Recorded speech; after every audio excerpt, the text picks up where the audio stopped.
I usually stay away from watching or reviewing blockbusters of A-listers, particularly those of Ajith and Vijay's. But then I decided to start reviewing this genre as I consider this as a process of maturing and evolving as a dispassionate reviewer. I swear I didn't intend to make a roast video, but it ended up being one. Where do I even start? First of all, fans of H.Vinoth, please do not watch any further. And then there is going to be hell a lot of spoilers in this video, so proceed at your own risk. Yes, this review comes a bit too late, I know, but what to do? I had to wait for the OTT release, and I'm glad I waited. I'll tell you why. Let's get started.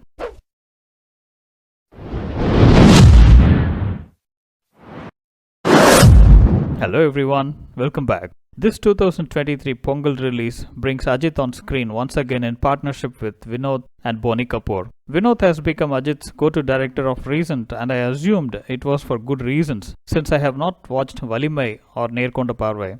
Did Thunivu live up to the expectations? Well, yes and no.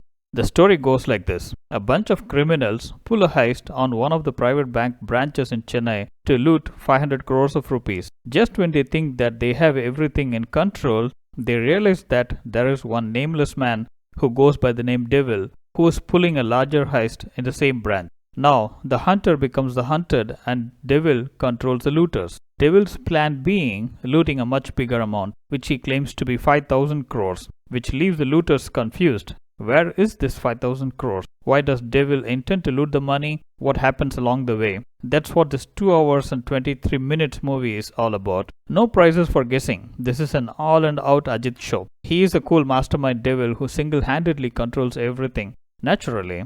How else could it be? Before I wear my extra critical hat, let me say a few good words, at least for the efforts and money spent.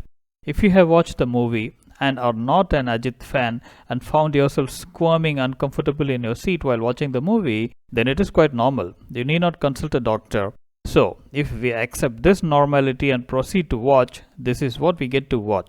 A fast-paced heist action drama. The first 30 minutes makes an interesting watch with some interesting twists that makes the viewers really look forward to what is coming. The sequences progress in quick succession and the director leaves some unsolved puzzles along the way that makes us curious and wonder what is next. The pace set by the screenplay is one of the highlights of this movie. As the story proceeds, the negotiations between the police and Devil happens. While this happens, the director tries to introduce various characters at breakneck speed. He uses sensationalizing techniques pioneered by Shankar and perfected by Murugadas, Atli, K.V. Anand and the like. Yes, Vinoth uses media as a tool to amplify the emotions, which is a tried and tested technique, and it works. During the negotiations, Devil's true identity is revealed and the true intention behind the heist is revealed. It so happens that Devil is trying to get justice to people who are affected by financial frauds of the bank. So this heist is to make sure that the people get their money back. Did Devil successfully pull off the heist? Did the people get their money back or not? That's the rest of the movie. I am sure you know that you don't need to watch the movie to find the answers to these questions. It is Ajith Kumar as the protagonist, so you know how it ends. With money heist as the central theme, an interesting plot is always in the offering. So, the creators already have a winner. To give credits to where it is due, firstly, the director takes up an issue which needs to be talked about. Financial fraud, investors' money loss in mutual funds, etc. Furthermore, the issue being one that impacts the masses has to be told in a mass-pleasing manner. The director got both these parts right. With such a plot, fast-paced screenplay, a megastar on the screen and a big banner to market, a blockbuster is guaranteed. However, the movie did not give the experience of having watched a good entertainer. Why? Where does it fall short? In my view, everything. In fact, it doesn't fall short. There is an overdose of everything. Number 1. Tacky execution. The storytelling is so amateurish. Mass-pleasing it should be, I agree. But mass-pleasing doesn't mean that it has to be dumbed down to this extent. It is too much of explaining and over-explaining things that just needs a hint. The special effects look cheap, vehicle movements look fast-forwarded, background score by Gibran is nothing worth mentioning. The songs made it to the charts somehow as a trend, but not worth remembering.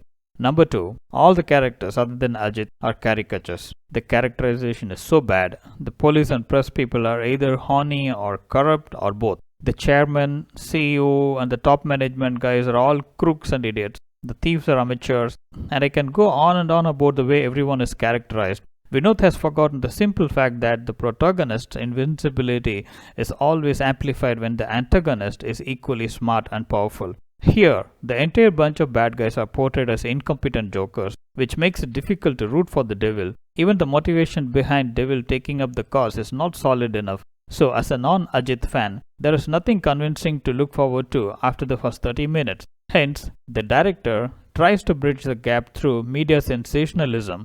Number 3. Acting. I don't want to get started with this. It's so difficult to put it in words, the acting prowess put in display by everybody except the protagonist. The acting is so bad. The dialogue delivery is so bad that it looks like a high school drama rehearsal. Every character speaks in Junoon Tamil. The bad cop with permanent scowl on his face. His expressions are always like this. Samudrakani needs to be there, so he is there, delivering dialogues that no one believes in, including himself. It is $1 million puzzle why Manju Warrier took up this role. There is nothing, literally nothing for her character. She plays the devil's sidekick, or love interest, or partner in crime. We have no clue. She does some action sequences like Andrea in Vishwarupam or Master. No substance. Even without this character, the movie would still be the same. The top management guys come across like Boney Kapoor's business club friends with a performance that is so without any conviction. There is this annoying character Maipa played by Mohana Sundaram who is supposed to be cool and expected to draw visuals in single screen. But to me, the character was just crass and in poor taste. John Coken hams his way through, wearing tailor-made suits. He is one of the corrupt and dumb bankers. What a waste. They have thrown in some familiar faces from Big Boss to attract some TV fans. These characters serve the purpose of a glorified flower vase. Number 4. I did mention about the fast pace of the screenplay, and I also mentioned there is an overdose of everything. Instead of being a gripping fast-paced thriller, it ended up as a truck without brakes speeding within the crowded city limits. That is the reason I said that I am glad I watched it on OTT, because it would have been extremely difficult to make sense on the big screen. There are too many characters introduced, their backstories are rushed, lot of information overload. It looks like the filming crew shot a lot of random footages and held the editor Vijay Velukutty at gunpoint and forced him to make use of every footage. The editor would have had nightmares, but has done a hell of a job. Nirav Shah's cinematography is brilliant as always. The movie could have been a lot better. It had all the right ingredients, but Vinod has gotten the proportions all wrong. That leaves us a bit satisfied but a lot more confused. It is extremely difficult to balance between the director's creative choices, align it with a megastar's persona, yet come up with a mass entertainer. Vinod seems to have gotten the alignment wrong in this. I wish he sticks to his strength, like the way he did in Dhiran Adhigaram Ondru and Saduranga Vete. That's it for now. Thanks for watching. I'll come back with my next review. Till then, bye bye.